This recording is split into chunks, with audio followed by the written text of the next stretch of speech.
Good morning दोस्तों, welcome to my channel. देखो हम ना विजयनगर साम्राज्य पढ़ रहे हैं। तो विजयनगर साम्राज्य में 2 वंश पढ़ चुके हैं, है ना। 4 वंश टोटल है, मैंने ट्रिक भी बताई थी। तो 4 में से 2 वंश बचे। उसमें सबसे जो इम्पोर्टेंट है वो तुलु वंश है ना। सबसे इम्पोर्टेंट कौन सा है? तुलु वंश। तो क्या पढ़ने वाले हैं हम? विजयनगर। विजयनगर को कंप्लीट कर देंगे आज। विजयनगर साम्राज्य, विजयनगर एम्पायर, ठीक है। विजयनगर साम्राज्य, इसमें जो 4 वंश थे उसकी ट्रिक बताई थी मैंने, कौन सी? साग सतुआ, साग सतुआ, संगम, साग से संगम, सै से सालू, तू से तुलु और आ से आरविडु। आ से कौन सा? आरविडु, ठीक है ना।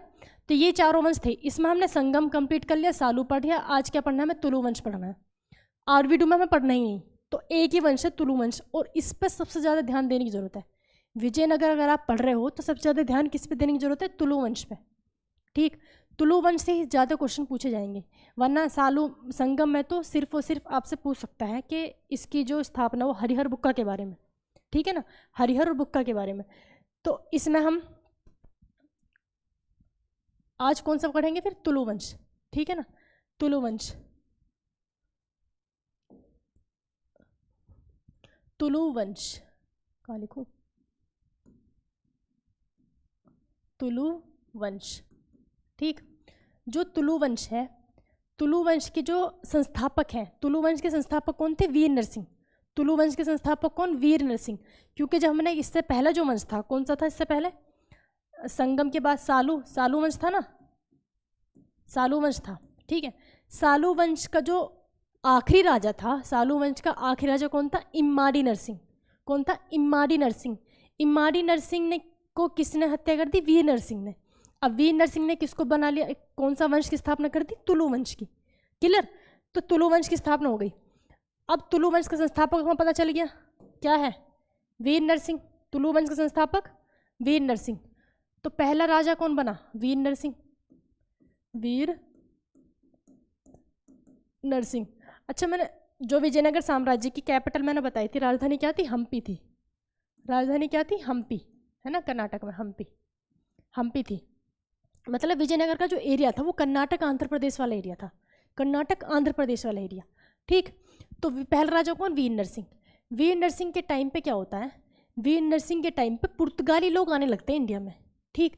तो पुर्तगाली जो गवर्नर था, पुर्तगाली गवर्नर, उसका नाम था अल्मोड़ा। सुना भी होगा नाम आपने। पुर्तगाली गवर्नर कौन था? अल्मोड़ा। तो अल्मोड़ा से वीर नरसिंह के अच्छे संबंध थे। किससे? अल्मोड़ा से। अल्मोड़ा से अच्छे संबंध का मतलब आपस में, मतलब थोड़ा बहुत व्यापार वगैरह हो जाता था।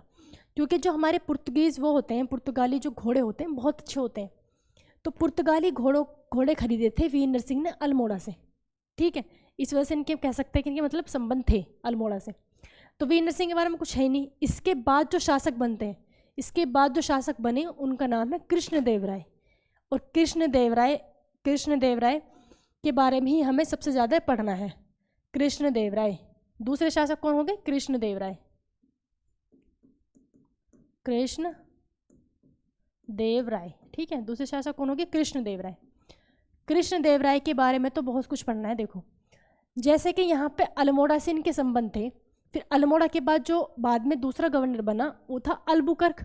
तो कृष्णदेवराय के संबंध किससे थे? अल्बुकर्क से। कृष्णदेवराय के संबंध किससे थे? अल्बुकर्क, अल्बुकर्क से, ठीक है। ये दोनों कौन थे? पुर्तगाली गवर्नर थे, पुर्तगाली गवर्नर, पुर्तगाली गवर्नर थे, ठीक। तो इनसे अच्छे संबंध थे कृष्णदेवराय के। जो अब से पहले जब मैंने पिछले आपको वीडियो पढ़ाई थी, पढ़ाया था आपको, तो उसमें मैंने बताया था कि जो हमारा ये था विजयनगर साम्राज्य, और इससे जस्ट ऊपर कौन सा था? बहमनी।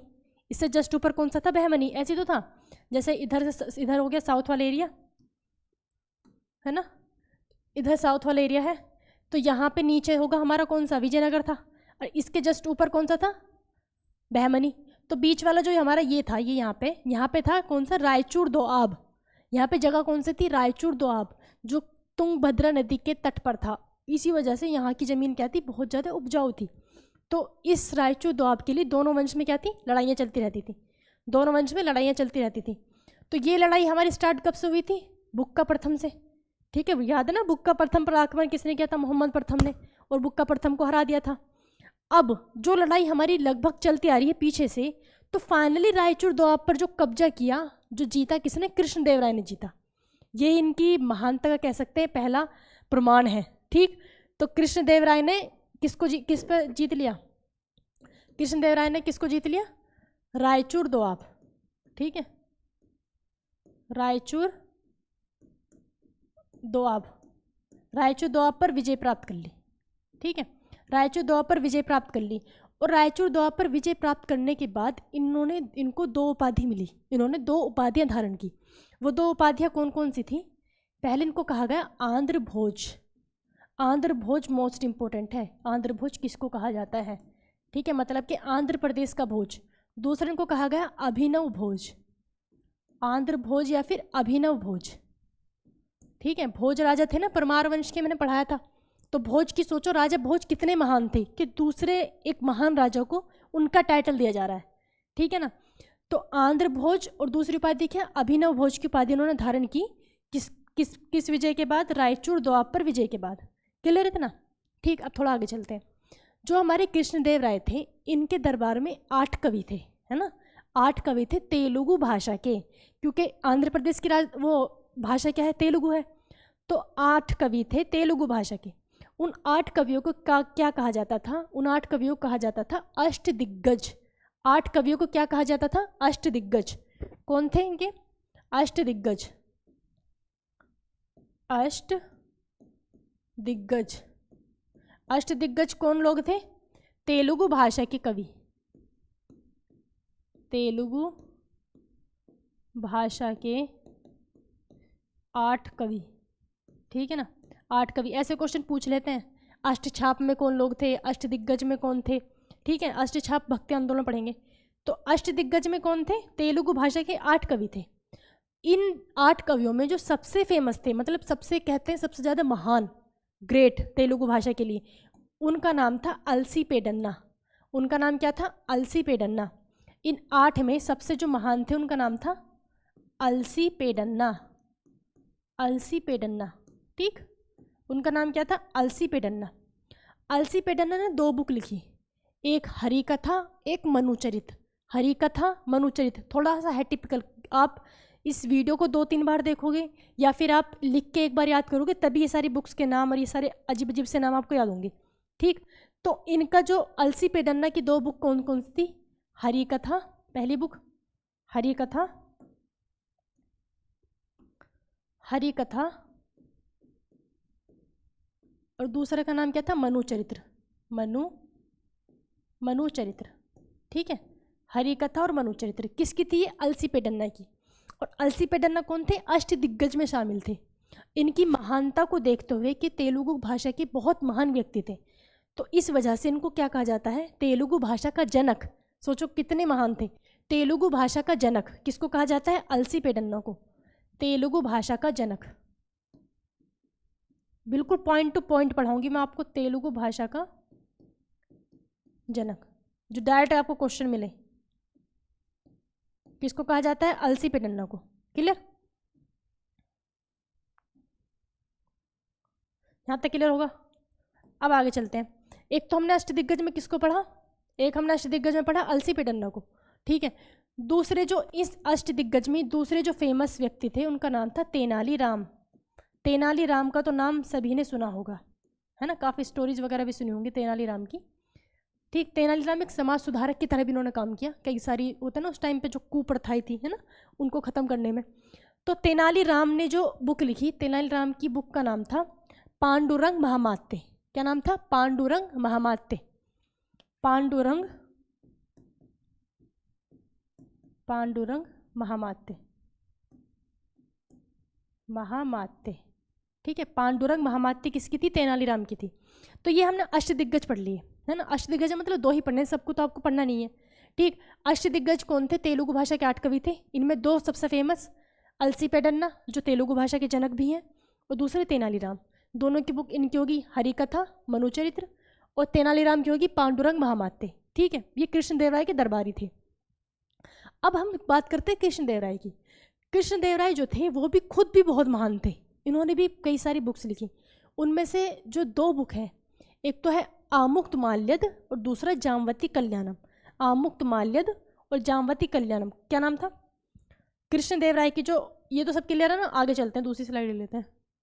देखो, कृष्णदेवराय ने जो बुक लिखी, पहली लिखी कौन सी? कृष्णदेवराय लिखते हैं पहला, चलो कृष्णदेवराय। ठीक है, इन्होंने दो बुक लिखी। ठीक, एक का नाम था आमुक्तमाल्यद, आमुक्तमाल्यद, आमुक्तमाल्यद। ठीक है, दूसरी का नाम क्या था? जामवती कल्याणम, जामवती कल्याणम। आमुक्तमाल्यद और जामवती कल्याणम। ठीक है, ये दोनों ने बुक्स लिखी। तो जो हमारी आमुक्तमाल्यद है ना, इस बुक में लिखा है विजयनगर साम्राज्य के बारे में। जो हम पढ़ रहे हैं ना, ये सब हमें कहाँ से पता चला कि इनके दरबार में थे ये, या फिर इन्होंने उसको जीता, जो अभी हमने रायचूर दोआब पर विजय इन्होंने प्राप्त की, हमें कैसे पता चलता? भाई कुछ ना कुछ तो प्रूफ होना चाहिए ना। तो किससे है ये बुक? इस बुक की वजह से, आमुक्तमाल्यद। और एक और किताब मैंने आपको पढ़ाई थी, जो किसकी थी? अब्दुल रज्जाक। ठीक है, अब्दुल रज्जाक किस वंश में आया था? संगम वंश में, देवराय प्रथम के उसमें दरबार में। ठीक, तो जो किसने? अब्दुल रज्जाक ने जो बुक लिखी थी, कौन सी? मतलाए साहेन। क्या नाम था? मतलाए साहेन। ठीक है, इस एक ये वाली किताब है, इस किताब से भी हमें विजयनगर साम्राज्य की जानकारी मिलती है। इसी में तो लिखा है कि विजयनगर साम्राज्य में 300 बंदरगाह थे, इसी में लिखा है ना 300 बंदरगाह थे विजयनगर साम्राज्य में। तो ये 2 किताबें, एक तो आमुक्तमाल्यद, दूसरा मतलाए साहेन, इनसे हमें विजयनगर साम्राज्य की जानकारी मिलती है। ठीक है, अब इसके बाद यह क्लियर हो गया कि कृष्णदेवराय ने 2 बुक लिखी। सबसे फेमस, कृष्णदेवराय ने एक शहर की स्थापना की, है ना, एक शहर बनाया। उस शहर का नाम था नागलपुर, भागलपुर नहीं, नागलपुर। ठीक है, भागलपुर तो पाल वंश में था, धर्मपाल। ठीक है, तो इन्होंने क्या किया? इन्होंने नागलपुर शहर की स्थापना की, नागलपुर। ठीक है, नागलपुर शहर की स्थापना, नागलपुर शहर की स्थापना। क्लियर? दूसरा, इन्होंने 2 मंदिर बनाए। एक तो हम्पी का जो विट्ठल स्वामी मंदिर है, बहुत फेमस मंदिर है, पूछे जाते हैं हम्पी में ये मंदिर है कहाँ, किसने बनवाया। 2 चीज़ें हैं, मैंने इसकी एक वीडियो बनाई है सारी मंदिरों को लेके, कि कौन सा मंदिर कहाँ है और किसने बनवाया, कौन से राजा ने बनवाया। ठीक है, वो आप देख लेना प्लेलिस्ट में। तो जो इन्होंने कौन सा मंदिर बनाया? विट्ठल स्वामी मंदिर, विट्ठल स्वामी मंदिर, विट्ठल स्वामी मंदिर किसने बनाया? कृष्णदेवराय ने। दूसरा मंदिर बनाया इन्होंने हजारा मंदिर, हजारा मंदिर, विट्ठल स्वामी मंदिर और हजारा मंदिर।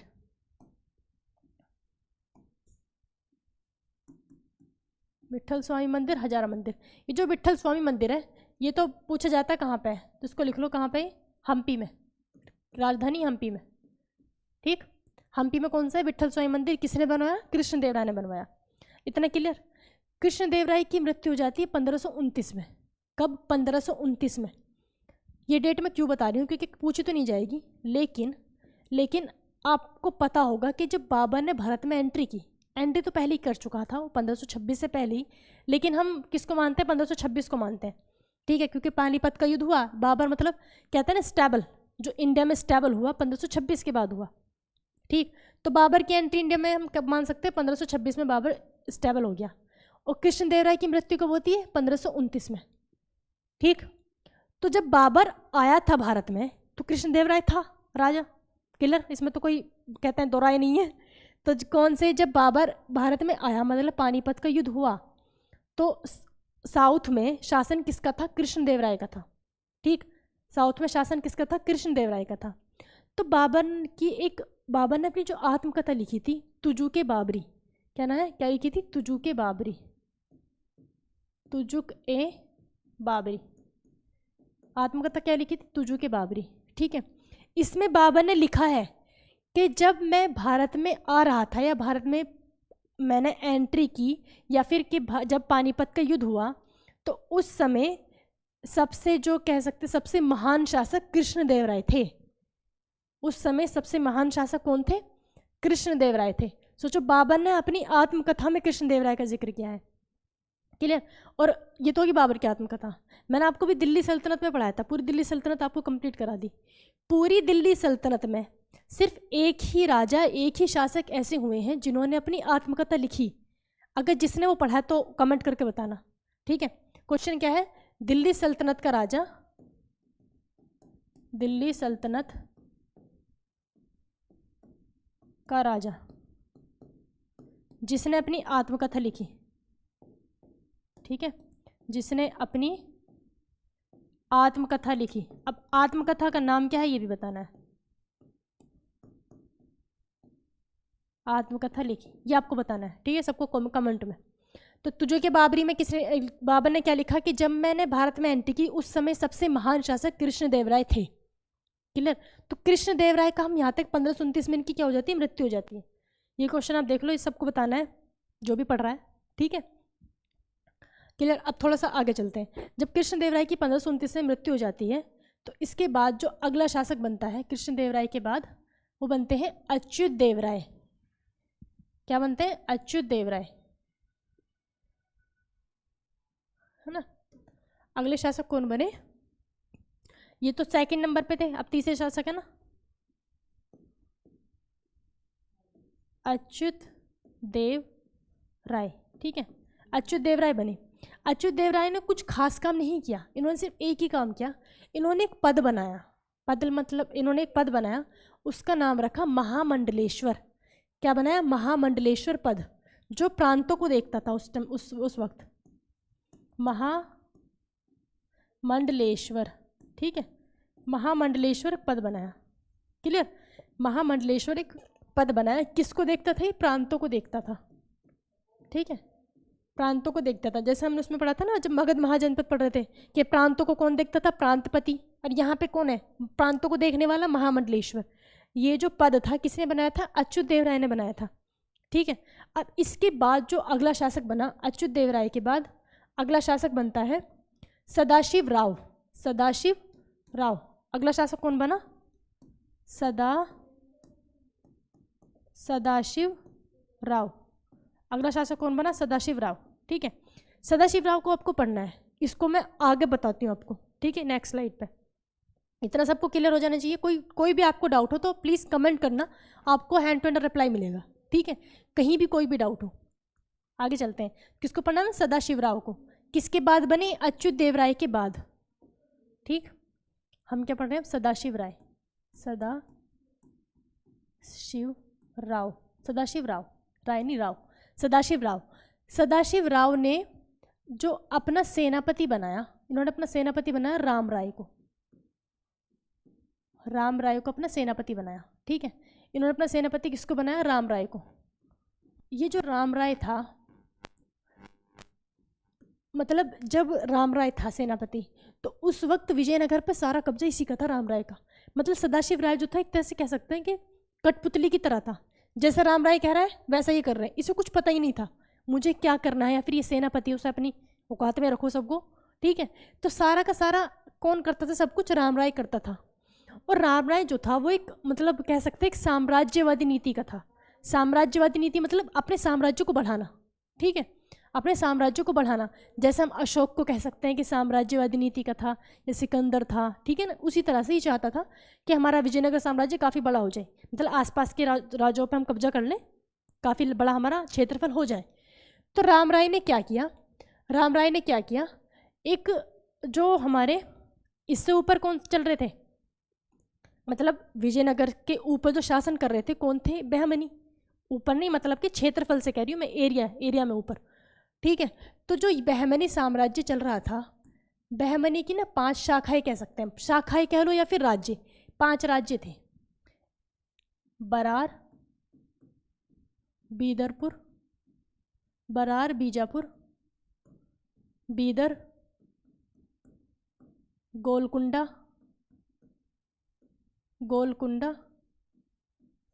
और 5वां अहमदनगर, ठीक है?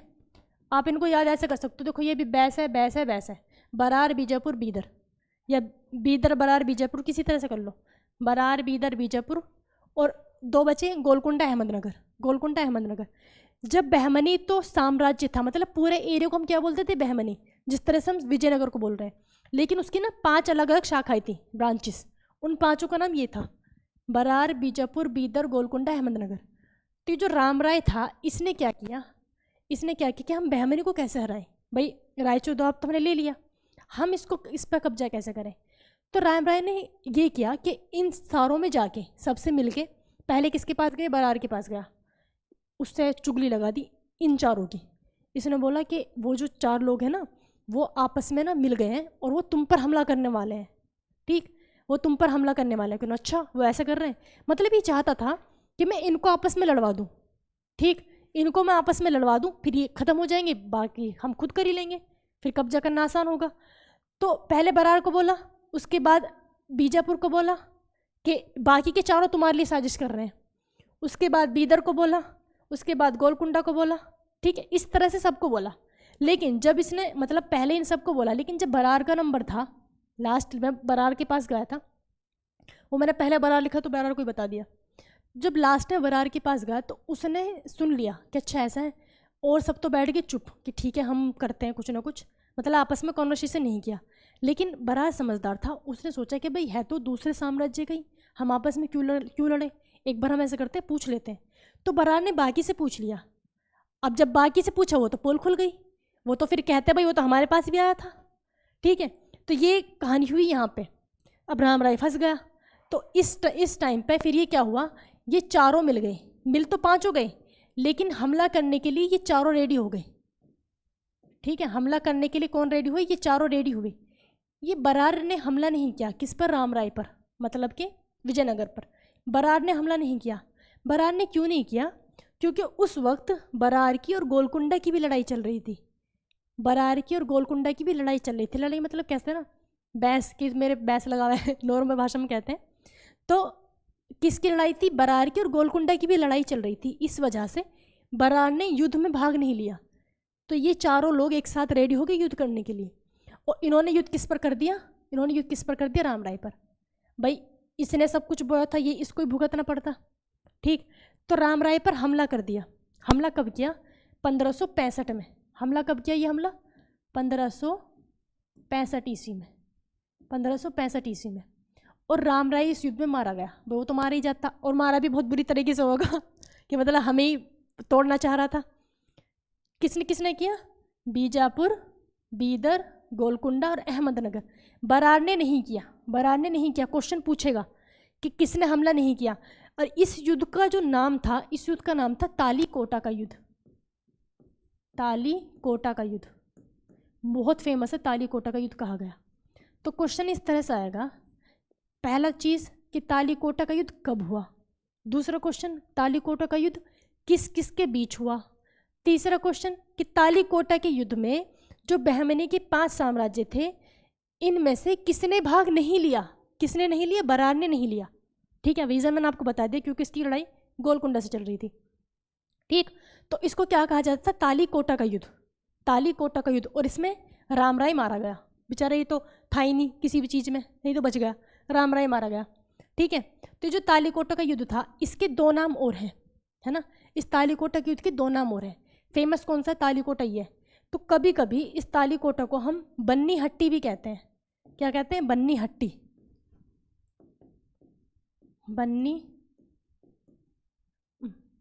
बन्नी हट्टी।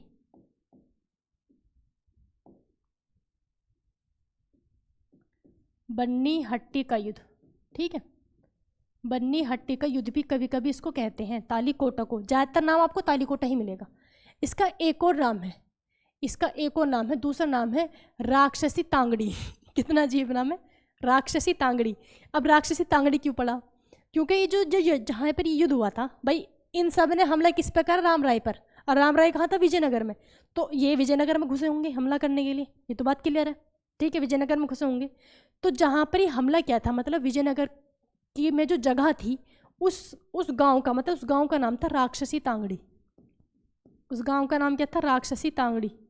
जैसे अभी कोई राक्षस तांडव करने वाला हो, है ना, राक्षसी तांगड़ी, ठीक है। उस गांव का नाम था राक्षसी तांगड़ी, जहाँ पर ये युद्ध हुआ था, उस गांव के पास, ठीक है। तो इस वजह से इस युद्ध को हम राक्षसी तांगड़ी का युद्ध भी कहते हैं। क्लियर न तना? तो बन्नीहट्टी, तालीकोटा, राक्षसी तांगड़ी सब किसके नाम है? इसी युद्ध के नाम है। इतना आपको क्लियर हो जाना चाहिए मेरे हिसाब से। तो मैंने मतलब अपने हिसाब से मैंने 100% करके समझा दिया, ठीक। तो यहाँ तक क्लियर है ना? किसने क्या था? सदाशिव राय का सेनापति कौन था? राम राय, ठीक।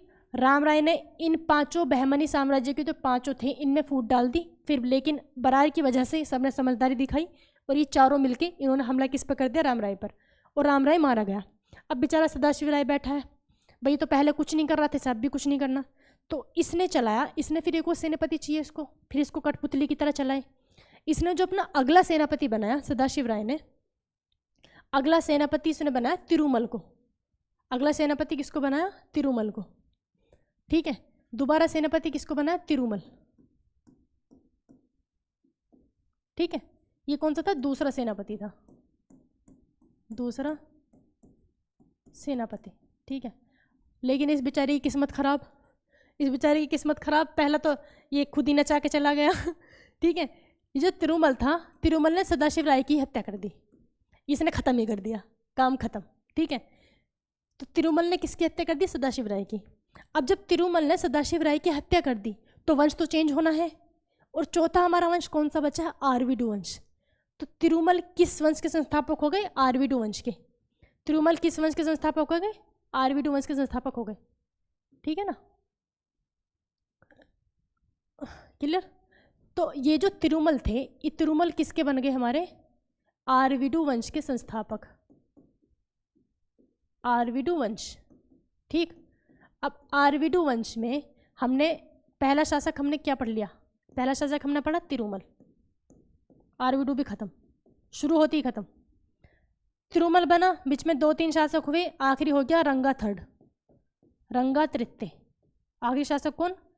रंगा तृतीय। बस हमें आरवीडू में कुछ पढ़ने नहीं, इसमें कुछ खास काम किए ही नहीं। फिर बाद में जब ये रंगा तृतीय आया, इसको ख़त्म करके शिवाजी ने इसे मराठा साम्राज्य में मिला लिया, ठीक। तो अब बात ये है एक्चुअली कि हम जब इसको पढ़ रहे हैं, हमने स्टार्ट कहाँ से किया था? मोहम्मद बिन तुगलक से, क्योंकि मोहम्मद बिन तुगलक के टाइम पे अलग हुए थे। भाई 1336 में अलग हुआ था ना, ये विजयनगर 1336 में अलग हुआ था। शासन किसका था? मोहम्मद बिन तुगलक का। क्लियर इतना? अब जैसे जैसे हम यहाँ पे बढ़ते जा रहे हैं, हमने देखा कि 1529 में किसकी मृत्यु होती है? कृष्णदेवराय की, और 1526 में मुगल भी आ गए, राइट। तो आपने देखो कि औरंगजेब और शिवाजी की भी आपस में लड़ाई हुई थी। तो हम कह सकते हैं कि जब हमारा ये विजयनगर चल रहा था, तो विजयनगर के टाइम पे आधा तो दिल्ली सल्तनत था, और कृष्णदेवराय के टाइम पे हमारा मुगल वंश स्टार्ट हो गया, ठीक। अब धीरे धीरे जब ये आगे बढ़ा, है ना, लास्ट में इस पर कब्जा किसने कर लिया? विजयनगर पर शिवाजी ने, मतलब मराठा का कब्जा हो गया। इस पर कब्जा किस हो गया? मराठा का। लेकिन नॉर्थ में अभी भी कौन चल रहा है? मुगल चल रहा है। तो मेरा मतलब ये है, अपना दिमाग ऐसे लगाओ कि कौन किसके कंटेम्प्रेरी चल रहा है, ठीक। हम तो एक सीक्वेंस में चल रहे हैं, लेकिन बात हमारी इतनी जगह की थोड़ी है, बाकी जो भारत बचा वहाँ पे भी तो कुछ हो रहा होगा, ठीक। तो ऐसा होता है कि हम एक जगह से हम आगे चले गए, फिर हमें दूसरी जगह का बढ़ना है, तो हम वहाँ पे फिर से शुरू से स्टार्ट करना पड़ेगा। बात क्लियर है ना? मतलब हमने विजयनगर स्टार्ट कर दिया, तो विजयनगर और बहमनी हम दोनों को सीक्वेंस से पढ़ते जा रहे हैं। अब विजयनगर के साथ बहमनी भी चल रहा था, फिर हम बहमनी को भी हम शुरू से पढ़ेंगे, ठीक। और फिर हमारा ऊपर हमारे कौन? मुगल भी आ चुके हैं, फिर जब मुगल पढ़ेंगे तो हम शुरू से पढ़ेंगे, ठीक है ना। तो आज के लिए इतना ही, और अगली वीडियो में फिर हम 2-3 वीडियो के बाद हम मुगल स्टार्ट कर देंगे, ठीक है। थैंक यू दोस्तों, वीडियो को लाइक शेयर जरूर कर देना, और कमेंट करना आपको कोई भी डाउट हो तो।